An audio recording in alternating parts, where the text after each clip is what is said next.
In a galaxy far, far away, prepare for a reboot like never before. The Galactic Menagerie. Our mission is simple. We steal the Emperor's artifact, save the galaxy, and maybe find ourselves along the way. For this mission, we'll need lightsaber, blaster, thermal detonator, paper airplanes, spare parts, and R2-D2. With a star-studded ensemble featuring the galaxy's most eccentric cast, the Galactic Menagerie is the most delightfully offbeat Star Wars adventure yet. Starring Timothée Chalamet, Scarlett Johansson, Edward Norton, Bill Murray, Jeff Goldblum, William Dafoe, Adrian Brody, and Owen Wilson. Wow.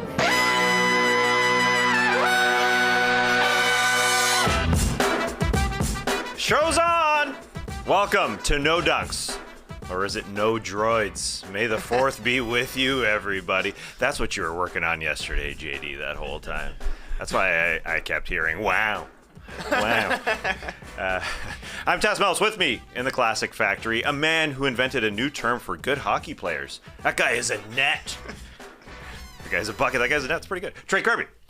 Hey. Wow. that was my Darth Vader AO. That was damn good. I'm not even going to try and replicate that. That hurt my throat. That was great. And of course, making the magic happen, it's Eshwa Kid today. What's up, Esh? May the force be with you guys. Yeah, may the 4th be with you. And also with you. Yeah, you had to take over the controls today. You're a Star Wars guy. Of course, man. Like this is one of my nerd days. I get to nerd out a little bit, so let's do it. Yeah, we'll go back to the first time we interviewed you. You had just got married. Yeah. Star Wars themed wedding. Yeah. Star Wars themed wedding. Yeah. Sounds like you regret it. No. Not the wedding. Not the wedding. Great wedding, great podcast, and it all leads to today. Me being here with you guys. Were these lightsabers part of the wedding? Not these particular ones, but a couple of them, yes. Yeah, we've got it. Not these ones, my other sabers. Here's You got bringing those ones in to let you fools touch? I don't blame you. No, these are actually probably more expensive than those. I trust you guys. Thank you. I trust you guys. They do light up. If you're watching with us on YouTube, yeah, we've got a couple lightsabers that I'm sure we're going to be using throughout the show. Oh. They're good. These are really nice, Ash. This is legitimately a nice lightsaber.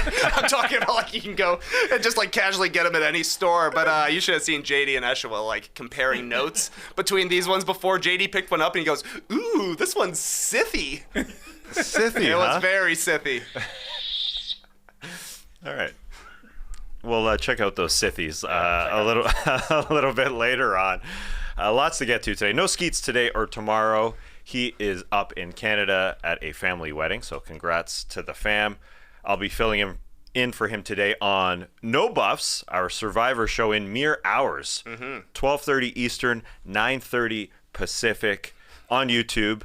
It has its own channel, its own podcast feed, so join us then. We'll be recapping episode 10, or maybe he'll jump on tonight, because we'll be doing a playback tonight. We'll be watching we'll be watching Lakers Warriors, determining whether or not the Warriors can even the series or the Lakers can take a stranglehold. Playback.tv/no dunks. The link is in the description if you're on YouTube. Just go over there. I might go over there now to see who's hanging out. It's free.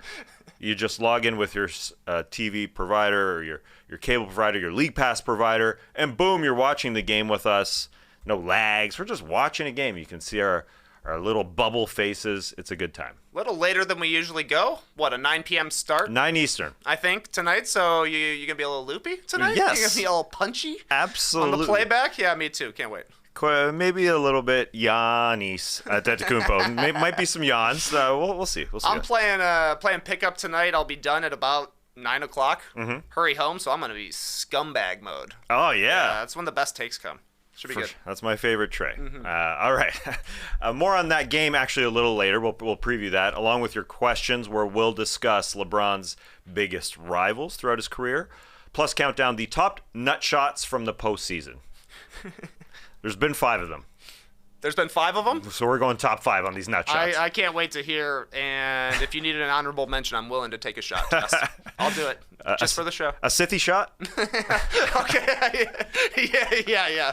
You can Luke Skywalker, my Skywalker, with one of these for May 4th. What am I even saying right now? I don't know. Basketball happened last night. We'll do it. So. Oh, yeah, I guess we'll talk about that. But we can do a simultaneous nut shot. Yeah, we do have 2 do lightsabers.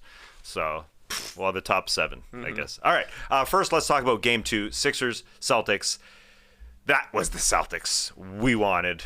We were expecting coming into this series. They took care of business. Joel Embiid returned, but it didn't matter.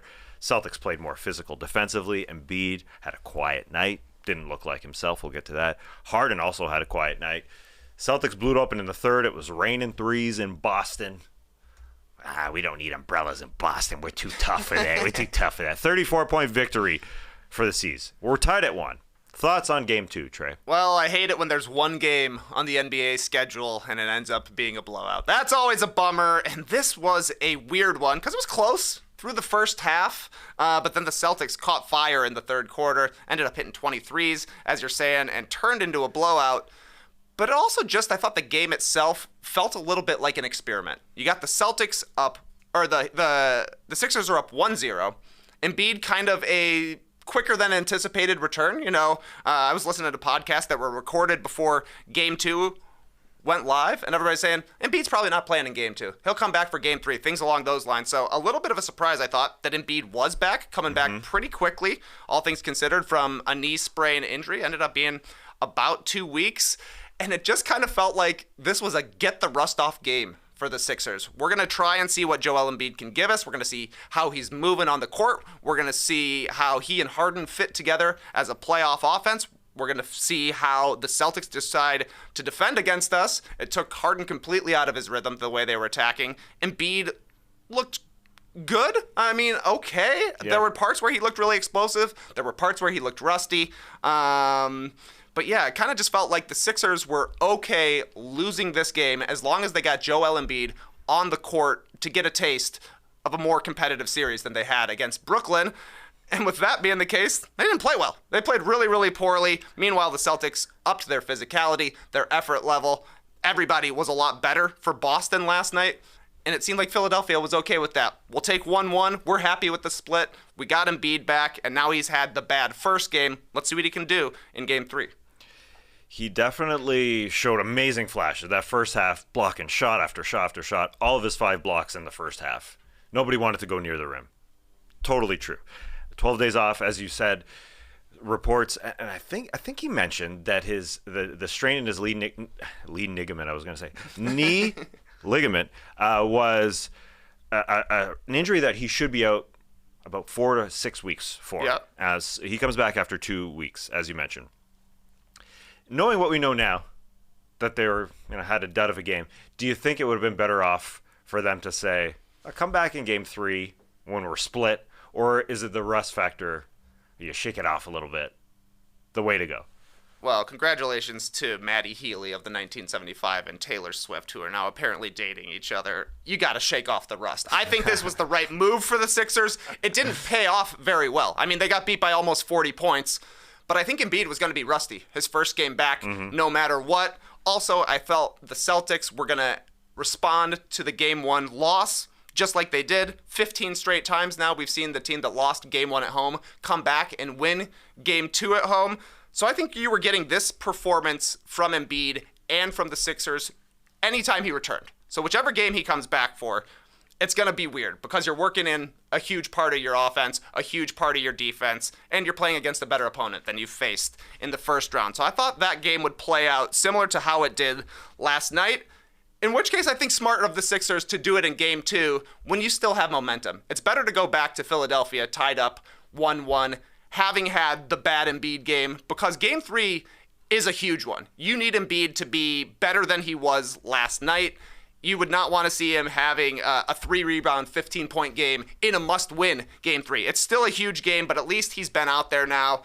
I don't know how much better he's going to be in Game 3. That is the huge question to me. Like, if this is the Embiid that the Celtics are going to be facing for the rest of this series, I think it's going to be a short one, because this Embiid is not the MVP Embiid that we saw during the regular season. He was about 80% as good, hopefully playing one game allows him to get a little bit of a rhythm, but things did not go well for Philadelphia last night. They need Embiid to be able to play like 30 to 35 minutes for them to have an advantage in this series, because he is their biggest advantage. So getting Embiid back, huge, but the way he came back and how bad the Sixers looked, kind of discouraging, I thought. Yeah, I agree. They're still happy after the split. In general, zooming out, they're fine.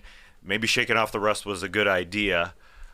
But I do think if you're getting this Embiid for Game 3 and the rest of the series, I think I'd rather, even though it sounds stupid, I think I'd rather go with my Harden-led team that is a little bit more unpredictable than this predictable Embiid, Harden, Doc Rivers-led team where they just rely on those two guys, and the Celtics can sort of gang up on those two at the top of the key and bring a lot of pressure like they did here in Game 2, and the Sixers just aren't as dynamic. I know it does sound a little bit dumb, but when you're going 5 out with Harden at the point, they are a little bit more unpredictable. Harden just seems to play better in a number one role.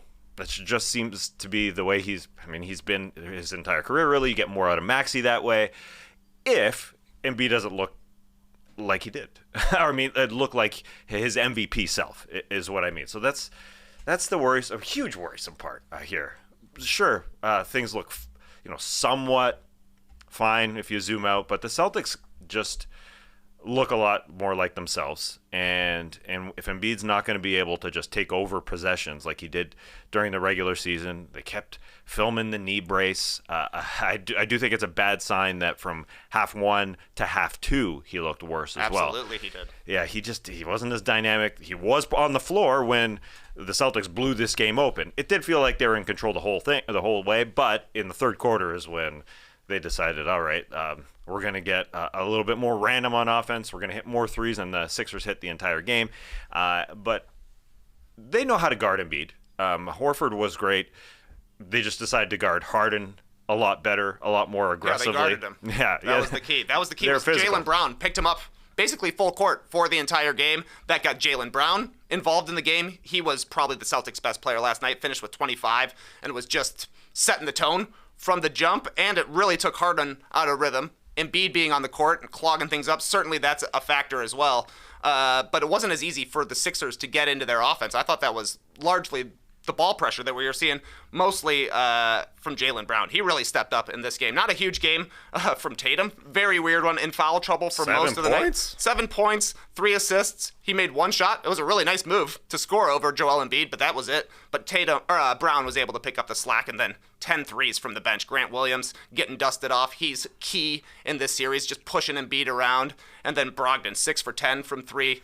They were just giving him shots. Pretty poor defense on Brogdon, I thought. Like Jalen McDaniels, it's like he'd never seen Malcolm Brogdon play before. The guy shot 40% from 3, but he's stepping 2 steps off him just for easy jumpers for Brogdon. So I thought the Celtics, that was the best game they've played in a couple of weeks, all things considered, considering the way that the Hawks series went at the end. But I don't know. Harden wasn't going to do it last night. He didn't have it for Game 2. He had 9 days off before Game 1. Looked super fresh, looked super active.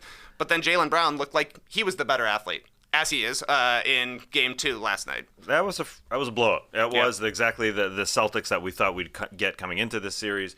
Jaylen Brown looking so much better, leading the team in scoring, but the defense, as you said, first possession, all right, I'm on Harden. He buries a 3. Then he comes up and guards Harden and basically picks him up mid-court, and him and Horford were dynamic at guarding Embiid and Harden. They just pushed up on both those guys, and they dared the other Sixers to beat them a little bit more, which they did in Game 1. Those Sixers were able to hit a lot of shots because the Celtics were just soft. They just didn't play all that hard. Here's a stat to indicate that defense was just being played. Yes. The Celtics were just alive in this game. 2 free throws in the first half of Game 1 for both teams. Just 2. 27 in this one in the first half. Just guys playing hard. And the rim protection on both ends was great. Guys just flying around. It was a lot of fun. And Jason Tatum also picking up Harden when there were switches there, leaving Tucker, which was smarter in this one, just leaving him wide open. So Doc has some things to figure out. I imagine he's just going to go back to the same deal, which is Harden and Embiid up top, and maybe a little bit more separation with those passes, because when they're able to gang up, and Embiid has to either decide to maybe try and slip a screen. He can't do that. He's just not 100%. Or try and take people off the dribble from the 3-point line. It's hard. So maybe some separation there. Maybe the less pick and roll. Maybe just get him on the old nail. What do you think? I do like that. I thought they were specifically like posting up Embiid too much last night. That's something that the Sixers have been doing since they've been playing the Celtics, like all of Embiid's career.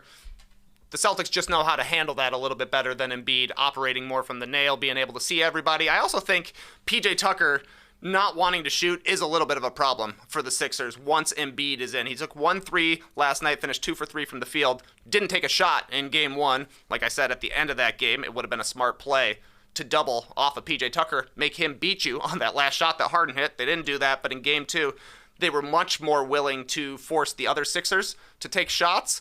So Embiid is going to be on the court. Harden's going to be on the court. We know that. They're going to be going pick and roll. It was a super effective play this year, but they might want to get somebody who wants to shoot the ball on the court. So I could easily see it being Harden, Maxey, Tobias Harris, and then DeAnthony Melton being the other guy around Embiid and Harden, just because he's a bit of an athlete. He's a willing shooter. He can handle the ball if things break down. And it just gives you a little bit more space for Embiid and Harden to be able to operate inside. Harden, a cold night, 2 of 14 from the floor. Enough can't be said about their defense to start the game. They stripped them twice in the first 7 minutes. It was Tatum when he was backpedaling once, and Brogdon stripping him on the perimeter. But I think we can easily overlook Marcus Smart's game, who is their heartbeat, their lifeblood, and we talk about him more, I think, when they lose and when Smart has a bad game than when he has these good performances. And I thought, when it was a close game, late in the first quarter, Marcus Smart was really big. You mentioned DeAnthony Melton. That's what made me think of it, because we know game 1 didn't go his way.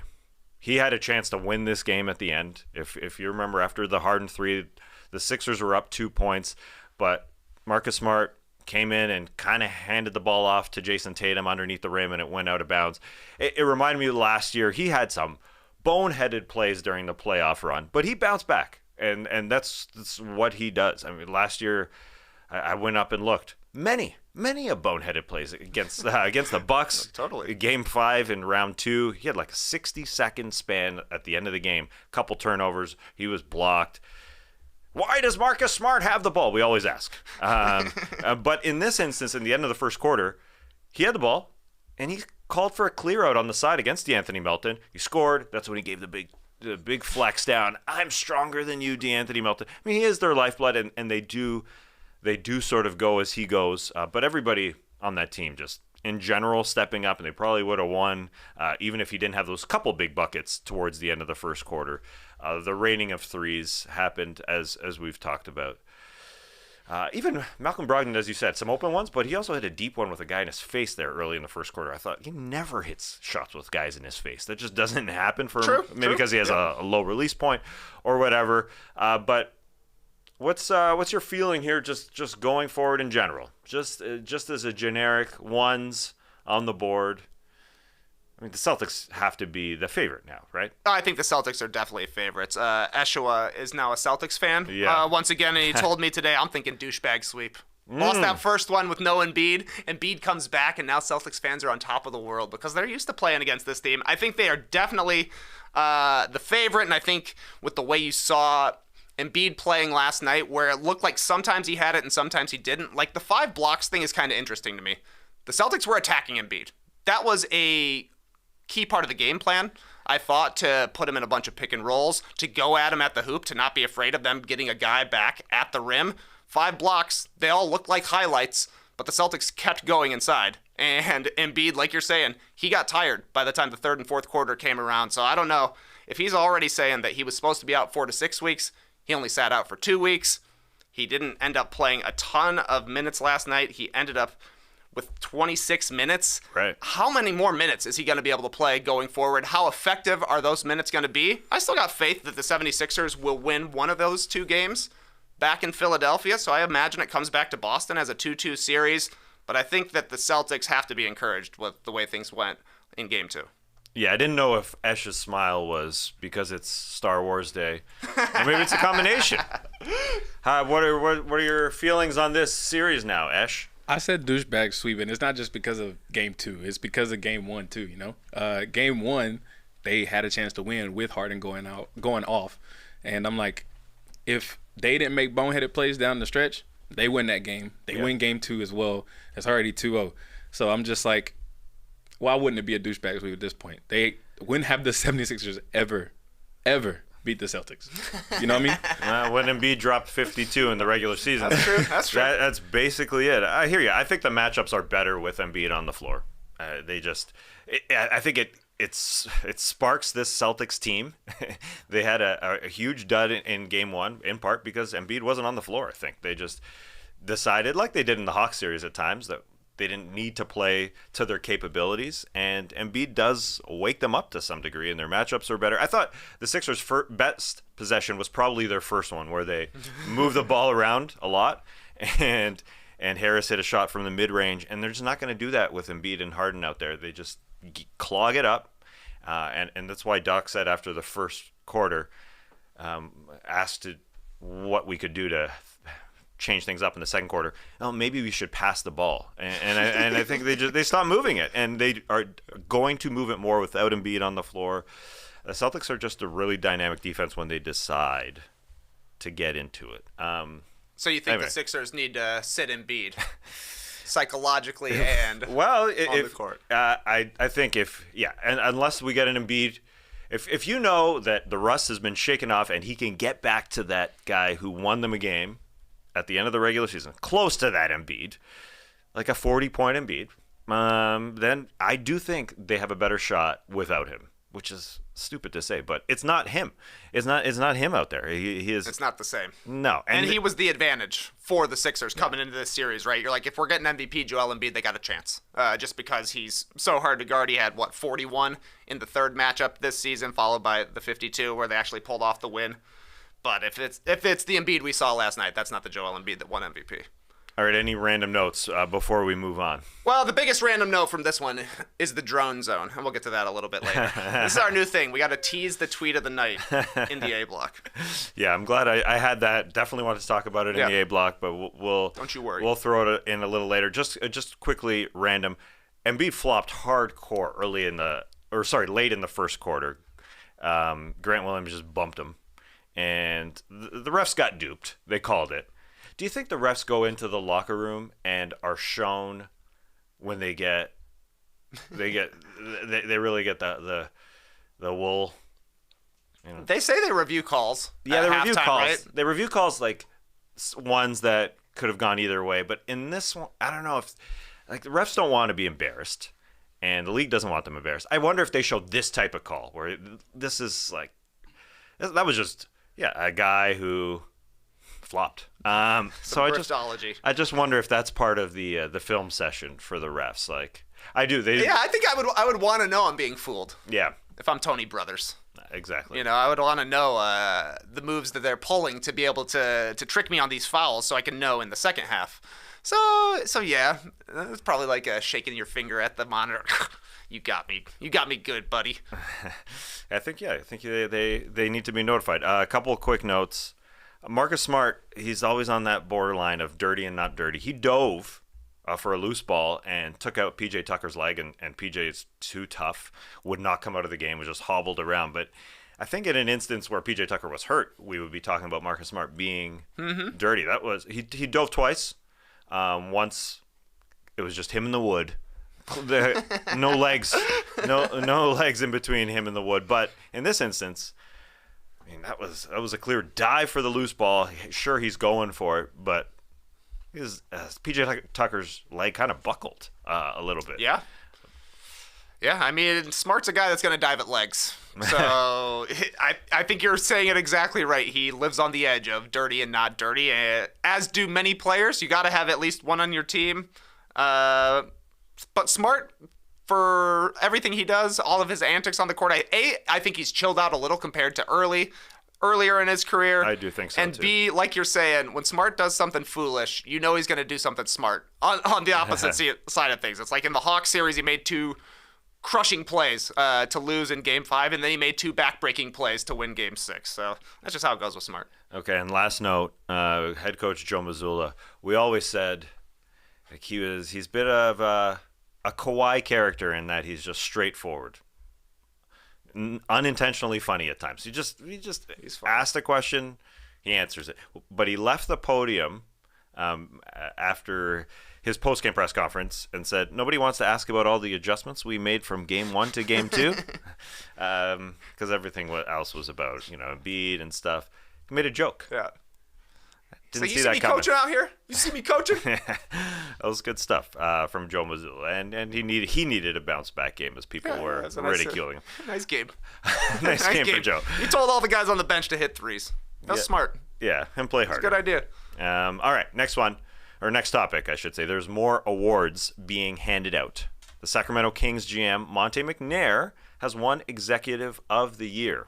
Of course, he assembled a squad, finished 48-34. They snapped a 16-year playoff drought. Some of those moves: Kevin Huerter, Malik Monk, Keegan Murray, Mike Brown. Yeah. So he wins the Executive of the Year award. Second went to Kobe Altman of the Cleveland Cavaliers, and in third, if you like going down the ballot for the Executive of the Year, Jazz GM Justin Zanuck and Nuggets GM Calvin Booth getting in there, tied for third. So your thoughts on Monte being awarded the Executive of the Year? I think an easy win for Monte here. You mentioned all the moves: Murray, Huerter, Monk, Mike Brown. That's 4 huge ones right there. Probably also gets a little bit of credit for this being the first full season after the Sabonis trade and the way that he performed during the regular season. Going to make an All-NBA team. It's likely De'Aaron Fox makes an All-NBA team as well, so that's kind of like a double win on that trade when you get great performances out of both of the guys that you are hoping to help. And then I wonder, honestly, if the idea of lighting the beam came into the vote at all. They're like, who do we honor for that? That was the sickest thing of the entire season. Somebody's got to get a trophy for coming up with Light the Beam. Let's give it to the Executive of the Year, because surely somebody in the front office was like, what if we shot a laser from the roof? Monte McNair said, yeah, I love it. Let's do it. And then they had the best season they've had in 2 decades. So nice win.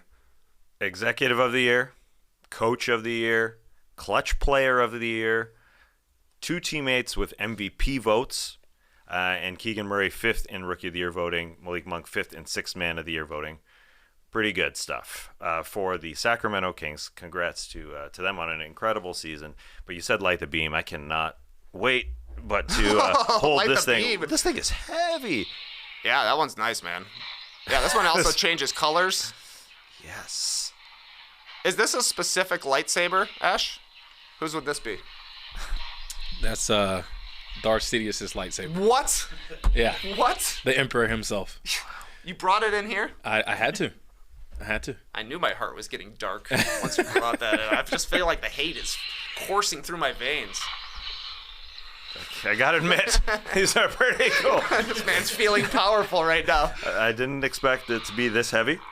The weight on this thing is serious. really nice. I know. I see you getting worried over there as I move it around. There's not a ton of space in here. I'm not worried at all. Like I said, I trust you guys. You're not my 8-year-old and 5-year-old, so we're fine. Well, we can easily be an 8-year-old and a 5-year-old, no problem. All right, we got to take a quick break. After it, Nut Shots and LeBron rivals. Actually, some of those rivals may have also hit LeBron's nuts. Right after the break. Bombas socks are taking over my sock drawer. I already had the running socks, which are all I wear when I jog. And since summer is approaching, I needed a refresh. I bought some no-show Bombas socks, which are also a performance sock. I actually didn't know they were a performance sock, even though I do like to perform. I just thought I was getting a no-show sock. But I'm glad they are, because they stay in place and they keep my sweaty feet dry. They are so good. This past weekend, I also saw a friend who was wearing Bombas socks. He's the host of a podcast called Is This Good? Anyway, he was on the grass with his Bombas. He stepped in a wet patch and said, "Ah, it's wet." And that's when Trey said, "I remember my first weather." Why are you wearing socks outside? It was raining all morning. He was walking around the grass in socks. Thought it was dry. Thought it was dry. It happens. Anyways, this host, Matt Austin, later put his foot up on a counter and told me to touch his merino wool Bombas socks. They're dry. Moisture wicking worked its magic, he said. I hesitantly reached my hand and touched the bottom of his sock. Didn't want to, but they were dry. Bombas are soft, breathable, dry quickly, and Bombas gives back to those in need with every purchase. I'll tell you what's happening in my underwear drawer next time. Hey. Go to bombas.com/nodunks and use code NODUNKS for 20% off your first purchase. That's BOMBAS.com/nodunks and use code NODUNKS at checkout. We are back on No Dunks. Anything you want to report? I see you smiling over there a little bit, Trey. People are saying Darth Mellis is a legit Star Wars name. You gotta get you your own lightsaber here. Check your kyber crystals. That's right, I know what those are, Ash. I've heard of it before. What are kyber crystals? Well, do I know what they are? I don't know about that, but I think they somehow, it has to do with what color your lightsaber is. Is this true? Yeah, nice. Okay. All right. The lore. The lore of the wars. Yeah, I don't know if I'm gonna develop a character named Darth Mellis. On No Bunts yesterday, we talked about Darth Vader a little bit. We had actually the helmet that they use, the Seattle Mariners use in their home run celebration is a Darth Vader helmet, but they also have a Poseidon trident that they have along with the helmet. I don't know. I'm a little Star Wars'd out. I got to be honest. That's all I'm trying to say. On today of all days, you would say that. Yeah, I know. That's crazy. It's really disrespectful. Right. I still got to watch Andor. People are saying it's good. Ash loves it. I know. It's been a while since we've asked for your questions. It's been a really long while, but you guys came through. So let's step on that beach. The beach. Here's the beach. We asked for them. You provided some incredible ones. This one, right off the bat, right off the Star Wars bat, we have a really good one. We went big with this one. What's up, guys? Watching this Lakers-Warriors series got me thinking about the history of LeBron versus Curry teams. Do you think the rivalry with Steph is the defining rivalry of LeBron's career? It's a good question. Many players have these epic rivalries in their careers, but LeBron's career has been so long that he's had a bunch. Pierce and the Celtics was a great one with a ton of memorable moments. LeBron and KD was another. What do you think? When we think of LeBron's career 20 years from now, who will we remember playing against him the most? Love the pod. That's from Miguel. Great question. And I think the three names were mentioned. For me, when I think of LeBron James rivals, first thing that comes to mind for me is the Celtics, because I'm old. It still seems to me like that was the greatest challenge LeBron had to conquer in his career, getting past a veteran championship team that he kept running into year after year after year. Yeah. That Game 6, stone-faced LeBron is still like one of the most iconic games of his entire career, and once they finally actually beat the Celtics, it was a huge deal. Went on to win the championship, and you still got Paul Pierce talking about it, like, to this day, so maybe that's messing with my thinking on it, but when I think of specific rivals, it is the Celtics for me, but title-wise, it's got to be Curry.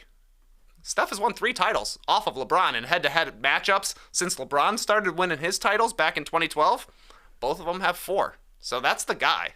Curry is the guy when you look long-term, but I think the factor that LeBron is more of a wing, Curry's a guard, maybe you don't think of them as head-to-head rivals the way you did like Magic and Bird, or like for Jordan, it was like Clyde Drexler was one of his rivals just because they happen to play the same position, you know? So that's the thing with KD. That would have been the rivalry, player versus player, LeBron versus KD. Those guys haven't played against each other since 2018, though. They had that meeting in the finals, 2012, of course. They were there again in 17 and 18, but LeBron didn't necessarily have the team to compete at that time. So LeBron versus KD is similar to me as Kobe versus LeBron in that they never got to actually meet for a championship. So a missed out rivalry. I like how you mentioned MJ, because that's what I immediately thought of when I thought of LeBron versus the Boston Celtics, because you think of the team that he had to overcome to get to his first championship. So who's MJ's rival? You mentioned Clyde, but I think of the Pistons. I think of the trials and tribulations, that part, the story. it can't be written without that. And the Curry connection is like maybe Drexler, maybe the Jazz, but it ain't the Jazz. The Jazz were not Michael Jordan's biggest rival. It's difficult to do that with a team that's in the opposite conference too. Yeah. I know it's just the finals, That's but for sure. That's a part of it. You didn't mention the Pacers. I know because you're a PG hater, but he had 2 great series against Paul George, and that team that he was able to sort of overcome. I guess because he had already overcome his Celtics, mountain. He Well, climbed the Pacers never beat him. No, They're not rivals. well, They're the Heat Warriors were beat 'em. rivals for the Pacers, but the Pacers were not rivals for the Heat. That's the difference with the Celtics. The Celtics were beating the Cavs, beating the Cavs. LeBron had to change teams, and then they finally overcame the Celtics. That's the difference to me. Is it's not a rivalry until both teams are winning. fair. I guess I look at Paul George as a little bit of a rival just because he took him to 7 games. They played him hard, but yeah, you're right about that. I guess the Pierce thing is like that was more of a team rival. I was trying to find an individual rival. There just isn't really Ain't nobody touching LeBron. No, there's not an amazing one, but great stuff. You brought up great points. So many frickin' teams can be mentioned because Yes. he killed them all. All right, next one. With the theme of this year's playoffs being nut shots, can we get a ranking of the best or worst ball taps? Thanks for the larfs. That's from Lars M via YouTube. Great question. I had to do my research. Actually, the research wasn't that hard because They're pretty prevalent these days, unfortunately. they're extremely prevalent, and I shared it actually recently in one of our chats because somebody said, hey, you guys should rank these nut shots or collect these nut shots like you collect wedgies. Our man Grish said that, and I just went on Instagram and saw that somebody had already collected them. So Easy. This was pretty easy. Was there 5? Oh, you better believe it. Let's count down the top 5 nut shots from these playoffs alone. Top 5, top 5, top 5. Top 5, top 5, top 5. All right, I will give you Top the five, top 5 nut shots from the 23 playoffs. From this playoffs only. That's actually surprising to me. Yeah, there's one that's I think going under the radar. Okay. It's controversial, and you tell me if I'm ranking these properly. At number 5, you know this one. PJ Tucker accidentally hits Jason Tatum. The most recent one, the only one from round 2. It was game 1. PJ Tucker was just upset about a play. He was going back on defense, and he just kind of swung his arm. Accidental. It's kind of funny because after all the purposeful hits we had in round 1, this is just totally accidental and no infraction, no foul. Didn't even have to go check the tape. So it's the worst one. So that's why it's number 5. You mean because there wasn't much drama surrounding it? Zero drama. There was zero drama. You're right. They didn't even look at it in the Yeah. monitor. It seemed like an accident, but it also seemed like Tucker took quite a swing. He like did. he ripped his arm back for sure. So yeah, I think that's a fair number 5. Yeah. Totally surprising that they didn't review it. Yep. But that did reduce the controversy around it. Sure. Okay, this is the one that's flying under the radar.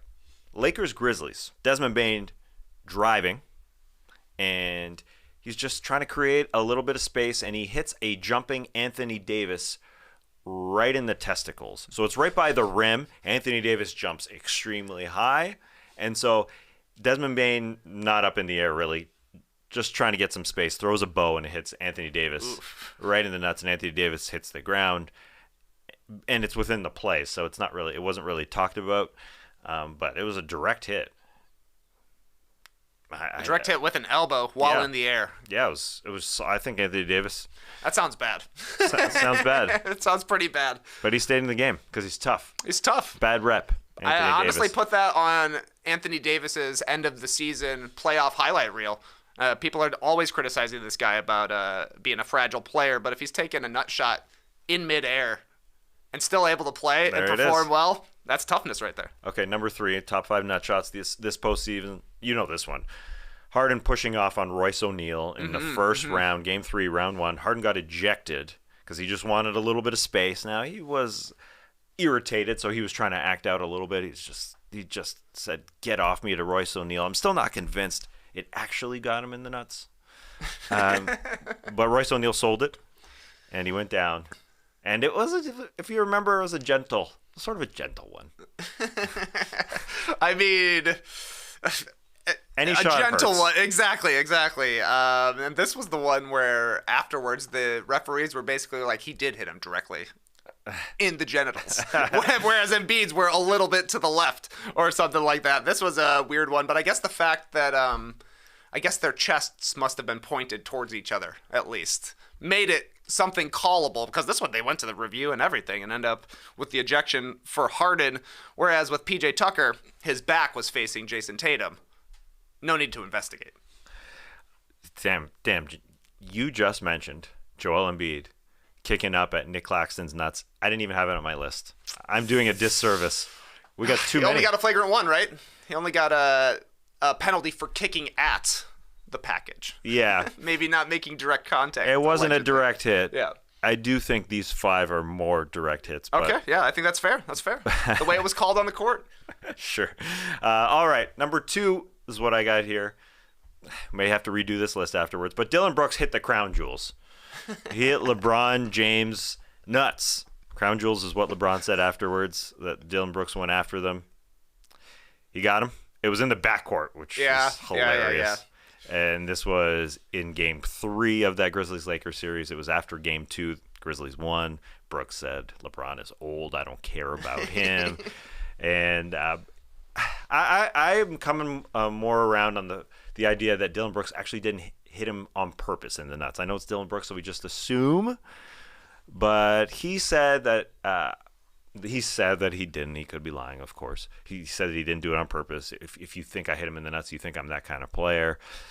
But he was sort of trying to slow down Bron in the backcourt, like people do, right? Like you're just trying to throw up an arm just to slow him down, slow down the train. Do you think he did it on purpose? I don't know. He put his hands on him on purpose, like you're saying. He was definitely going to hand check him a little bit. I think at the time LeBron was trying to go behind the back or something. So it could have been completely unintentional, but I bet it's like 50-50. Intentional versus unintentional. I'm touching you, and I don't care where it happens. And it ended up happening in the crown jewels, which is still hilarious. Still a hilarious term for me, but only LeBron can use it. Yeah. And I guess Prince Charles, or King Charles at this point. Yeah, Coronation Day is coming up. Is that true? I think so. Nice. Congrats. You did it. All right. At number 1.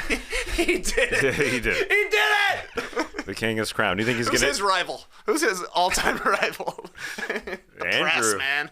I guess it's the press. Yeah. A lot of bad press. Well, yes, indeed. I wonder how Andrew feels. I wonder how they all feel. I don't care. All right, number 1 of the nut shots we've had in the 2023 playoffs. You said LeBron saying the crown jewels was hilarious. It was. But I think this one was the most hilarious. Trae Young trying to inbound the ball. A different type of nut shot. Game 6. Basically, their season sort of on the line here. 20 seconds left. They're down 6 to the Celtics. And the first attempt of Trae Young trying to inbound the ball was directly off Marcus Smart's testicles, because the 5 count was about to be counted. It was going to be a violation, so he said, I got to throw it off something, and he hit Marcus Smart right below the belt, and Smart keeled over. It's just perfect because, number 1, it took them 4 passes to get it in, and it's just kind of emblematic of their stinky season. So a different one there. At number 1, we've had 5. We've had 6. I forgot Embiid. This is a great number 1, actually. I wasn't expecting that at all. I thought for sure LeBron Dylan Brooks. I mean, it was one of the biggest stories of the first round here, but you had to be a sicko to be watching Game 6 and just see the Hawks inbounding off Marcus Smart's gonads 3 straight times, and he's laughing about it too. That was the funniest thing to me, was like, you get a ball thrown at your junk, you're going to get upset, unless you're Marcus Smart. He was just like, this is hilarious. This is pretty funny. I'm playing such good defense, they got to throw the ball at my nuts. All right. That's how you do it. That's it. Top 5 nut shots from the 23 playoffs. Let us know if I missed another one, because I missed that one, or what order you would have them in. Next question. A catchy phrase I find funny that's being uttered by NBA announcers these days is, and that's what he does, referring to a player's most notable skill. What's something that you do in your day-to-day life that if an announcer watched it, he would exclaim, and that's what he does? That's from Free Guy 3751 on YouTube. Whose call is this? I feel like we hear it from Spirodettis and probably Mark Jones. That's just what he does. Something along those lines. Yeah. Then a new thing that I've started doing is my get ready procedure in the morning. Like, I end with a shower, so my body is warm from the heat. It's getting warm down here. It's getting humid. I don't want to sweat a lot. So I come into work wearing a white tank top tucked into my jeans. Ooh. Almost every day. I wish that there was an announcer sitting outside. So when I got out of the car and walked up JD's driveway, that's just what he does. Dressed like, like Nicolas Cage in Con Air, just wearing a white tank top and jeans. That's just what he does. Because I feel like a fool sitting here in my white tank top, working indoors. It looks foolish, but it keeps my pitch dry and it keeps my car interiors feeling better. So I gotta do it. That's what he. That's just what he does. That's what he does to get ready for work. He's a professional. That's just what he does. Puts on shirts later. How do you feel about the look in general? Do you feel ridiculous, or do you feel? Yes, yes. I feel like I need to put on 15 pounds of muscle to truly pull it off. Because, I actually think that white tank top tucked into jeans is kind of like a notable tough guy look. Yeah. Throughout the years, dating back to Kevin Nash wearing a tucked in tank top into jeans. But for me, it's a little slovenly, if I'm being quite honest. Woo. That's why I got to go full shirts once the show starts. Slovenly, what a word. And what do you call them? Wife supporters? Wife respecters, wife pleasers, if it's a particular Wednesday, Okay. If conditions are perfect. Ash, I'm going to put you on the spot here because I would like your answer. Everything's better in threes. You're on the mic. And that's what he does. That's what Ash does. I was actually thinking this entire time you were reading the question and his answer is like, what could I say? But I honestly don't know. I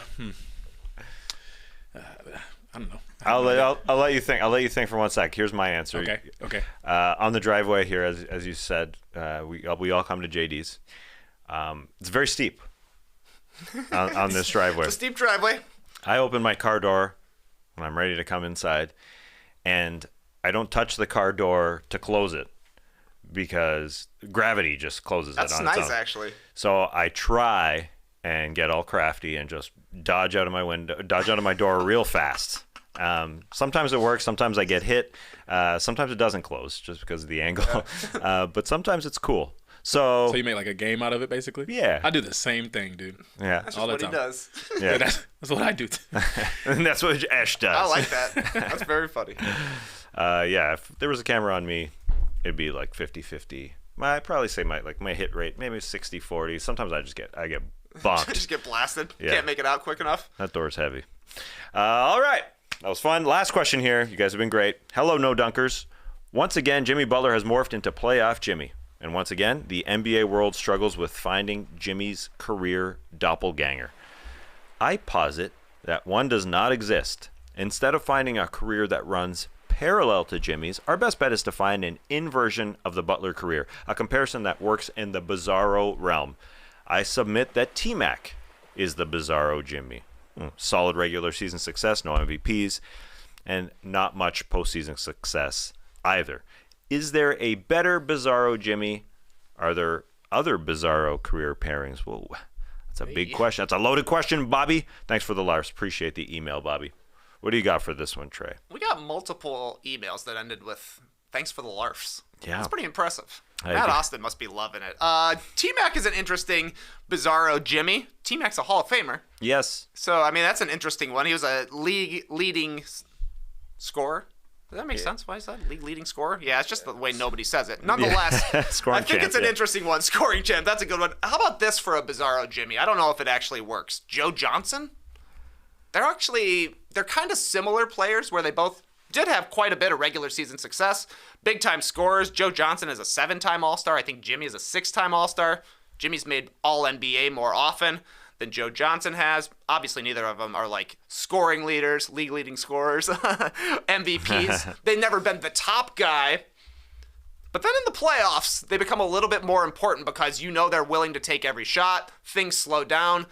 ISO Joe is a thing. ISO Jimmy is kind of what he does, but nobody calls it that. They just call it playoff Jimmy. And it comes down to hitting game winners. Joe Johnson hit a lot of game winners. Jimmy Butler hits a ton of game winners. The only thing that's bizarro about him feels like almost exactly opposite personalities. Like, try and remember one Joe Johnson quote from his entire career. You can't. No. Very quiet guy, very stoic on the court as well. He's not talking trash to everybody. Jimmy, of course, quotable, memeable. You're seeing his reactions all the time out on the court. So I think that's where the bizarro factor comes into play.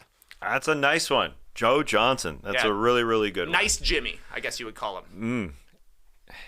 And well, they called him ISO Nice Joe. I thought he Jimmy. was going to say. I was about to say Ice Joe. Nice Jimmy. That's almost bizarro, but not. Yeah. It was ISO Joe. I thought it was Ice Joe. Nice Joe. That's a great one. Yeah, the T-Mac one, it's not bad at all. But then when you say he's in the Hall of Fame, he also got MVP votes. True. He didn't win an MVP, but he got MVP votes, was the scoring champ. It's a great comparison. I love the Joe. So we're looking at guys that just didn't have a ton of playoff success. We're regular season legends, I guess. Yeah, that's a great one. Joe's great. Mitch Richmond, I think you can throw in the category. Okay. A big version would probably be LaMarcus Aldridge, even though he had a moment or two. But yeah, not. Yeah, you got to. If you want to go all the way oppo, I like the Trace McGrady in a way because he won the scoring title, and if Jimmy gets a title, then they're the opposites in a way. Yeah, that's not bad. But That's great points by everybody, all around. All right.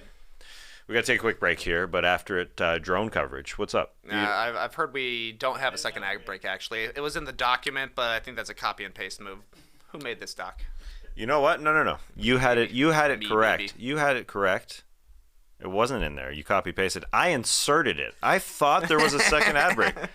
What the heck happened? Do you want to do one? You want to just make up a product to sell ads for? Sure. Kyber crystals. Buy 2 kyber crystals, get 1 free using promo code NODUNKS at the Tatooine Canteen. Banged it home. We got to sell they got a kyber canteen crystals there? Was now. that right? Is that where they have the Han Solo, the famous scene? Yeah, in that's the canteen. Tatooine. That's Tatooine. That's right. This guy's on fire. Look at you, man. Well, I watch the YouTube channels, Ash. Oh yeah, I'm up to date more so on the lore than what's actually happening in the world right now. What do you mean? YouTube New channels? rock stars. Oh, the goats. Screen crush. Heavy spoilers. Those are the only ones you got to watch right there for anything. That's right. They even did the Mario Brothers movie. That's right. Of course. They did Memento. I thought that was crazy. But respect. I mean, it like kind of fits in the world there. They're like anything mysterious, we'll cover it. Memento. Damn. Throwback, huh? That was a good one. Yeah. All right, so that's my mistake about the second ad break. I guess I was going back to, no bunts. We had a second ad break maybe last week as well. Maybe just that we're in the NBA playoffs and we should have 2 ad breaks. Don't you think? Sometimes we got a regular season ISO Joe pre-roll, a couple ads in the first break, then 3 ads in the second break, and then we're here in the playoffs on Star Wars Day, and we don't have 2 ad breaks. But that's my bad. But we do have Tweet of the Night. Tweet of the Night. Wow. Twitter. What we got, Trey? Got a tweet here from Sean Hyken. It was definitely the most tweeted about thing on the internet during the game last night. The tweet from Sean Hyken says, TNT saw the tweets about the drones and got rid of it faster than the Dr. Pimple Popper ads. Indeed, we saw a drone cam last night in Celtics versus Sixers. You could see the drone flying about occasionally. Yeah. And then they also gave us the footage from what we saw from the drone. A very high angle that we were seeing. People were not liking the general low quality that you're getting from the drone shots. But what'd you think about seeing the drone all the time and what the drone was actually showing us? Seeing the drone, at first I was like, I guess I'm sort of just being acclimatized to just different multiple cameras everywhere. Maybe that's sort of the way maybe I just acclimatized to modern day sports watching. Sometimes you see a zip line camera in an NFL game. Sometimes it'll peep in a baseball game. So it was weird, but it wasn't an off-putting type feeling But I say it's weird because nobody wants to see the drone. Nobody wants to see the drone. No. That's the problem. Well, the two problems were, first of all, like people are saying, the low quality footage. But that's just how it is. I know Yeah. they do like new cameras all the time in Formula One, like a helmet cam or a nose cam on the front. And for whatever reason, even when they brought like the pylon cams in the NFL, they always go with the worst possible camera the first time because they're like, if you like this even a little bit, it'll get better in the future. So I think the quality will step up. I thought the views you got from the drone were really cool, like to see the angles for a driving lane. Like I think there was maybe like a smart drive to the hoop layup where he finished around Embiid, something along those lines. It was really cool to actually be able to see the angles that he was getting to the hoop. But seeing the drone buzzing around when you're looking at the standard broadcast angle, I didn't like that as much. So I don't know, just raise the drone up another 10 or 12 feet, whatever it needs to be. Yeah, I don't think they did it on purpose. Yeah. But yeah, they just didn't know the framing. The shots are becoming so much wider too when we're watching games. Maybe it's to fit HD TVs or bigger TVs. I don't know. But you're seeing so much of these cameras slipping in. In this instance, it was jarring when they went to the camera. I thought when they went to the actual shot because it looks so much different. So much different. I don't know if there was a color balance that was missed or whatever, but it was a lot brighter. The quality wasn't as good. Yeah, I do agree. It's nice every once in a while. They do it. To me, it's like the same during the regular season. Sometimes you'll see like I think the Pistons do it like from the bench, or you'll just see these just more of a sideline, lower angle view, even though it's a drone. But it's different than the regular view. You see it for one play, and then you're like, the director just wants to use their new toy. But it doesn't really. To me, it doesn't add much. It is nice little just change up. It's fine. I shouldn't complain about it. It's fine. It's fine. You see a different angle. Do you think that the drone like messes with the people in attendance? Dude, there was the first time I saw it. There was a kid sideline that looked up at it and was basically looking back at the main camera. It was like pointing up and then was smiling because he realized he was on camera. He's like, "Whoa, drone!" And yeah, because and then the director said. Like zoom into the main cam, I think, because you could see the fan, but and so it looked stupid. It all just kind of looked dumb. Like the fan was reacting, and I think the director said, "Let's get off so you don't see this fan pointing up at the drone." So I think people realize it, for sure. That's right above them. You're right, Ash. I think it would be distracting. It's like the Jumbotron isn't distracting enough at an NBA game. If you're sitting in the upper bowl, you're like, it's impossible not to look at those gigantic vivid screen. So now you got another little thing buzzing around. I'm sure you're keeping your eyes on that. Wonder if it's going to drop a t-shirt or something. Everybody was wondering if it was going to get hit. Yeah. You know? Yeah. That would be cool to see. The drone accidentally knocked out of the sky. That would be exciting. Yeah, I thought the drone operator was safe. Like he was. Yeah, he's nice with it. Yeah. It was over the fans to some degree. Nice drone shot actually is going through the Las Vegas Aces. This is totally sidebar here, but going through their practice facility. Okay. The drone operator, badass. It's just one of those low flying drones. It's flying through everything, like flying through rooms and stuff. That's cool. To me, in this instance, not so amazing. It's just another shot. Like I said during the regular season, it's like, yeah, you can use it for a different view, but anyway, it's just a drone. Anything else to say about a drone?